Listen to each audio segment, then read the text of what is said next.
Cette capsule vous est présentée par Evo Retro, marque cool d'accessoires de jeux vidéo et de protecteurs pour mettre en valeur vos collections de figurines Funko Pop ou cartes Pokémon, ainsi que par la boutique Maixu pour vos peluches et articles décoratifs geek. Ici Sarah de Ciné Techno et voici ma critique de God of War Ragnarok pour PlayStation 5, développé par Santa Monica Studio et publié par Sony Interactive Entertainment.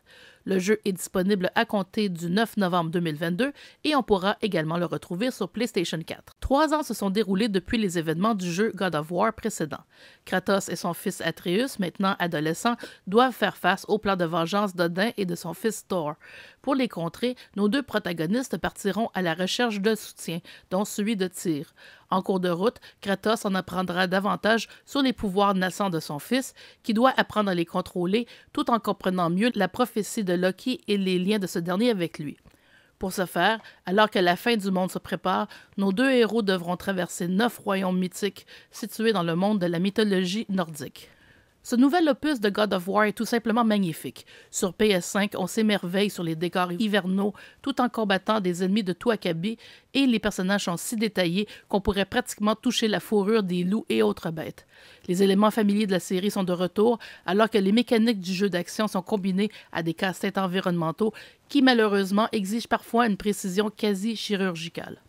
Les combats sont satisfaisants et les points d'expérience cumulés permettent d'obtenir ou d'améliorer des compétences. Contrairement à d'autres jeux de rôle, God of War Ragnarok est avare de trésors directement utilisables puisque la plupart des items recueillis servent à créer ou renforcer des armes et armures. Les gens qui ne sont pas familiers avec le titre précédent de la série ou qui souhaitent se rafraîchir la mémoire pourront le faire en accédant à un résumé de l'intrigue. La traduction française du jeu est excellente et le doublage français est impeccable. Comme par le passé, on retrouve des séquences un peu plus humoristiques, notamment lors des interactions avec la tête de Mimir qui reprend du service comme conseiller de Kratos. Les dialogues entre Kratos et Atreus sont plus intéressants que dans le jeu précédent puisque le jeune ado répond plus spontanément à son père comme bien des ados par ailleurs. Le jeu est très stable sur PS5 et le chargement des ondes se fait de manière transparente en faisant passer nos protagonistes par des chemins isolés qui mènent à une porte vers la nouvelle section. Une fois la nouvelle zone chargée, le jeu roule comme sur des roulettes. Comme dans d'autres jeux PS5, on a l'option entre un mode haute résolution et un mode performant. On retrouve dans les menus une longue liste d'éléments à compléter pour tout recueillir, comme le nombre de trésors contenus dans la zone. Le début du jeu fournit un bon tutoriel et on débloque de nouvelles compétences au fil de l'histoire.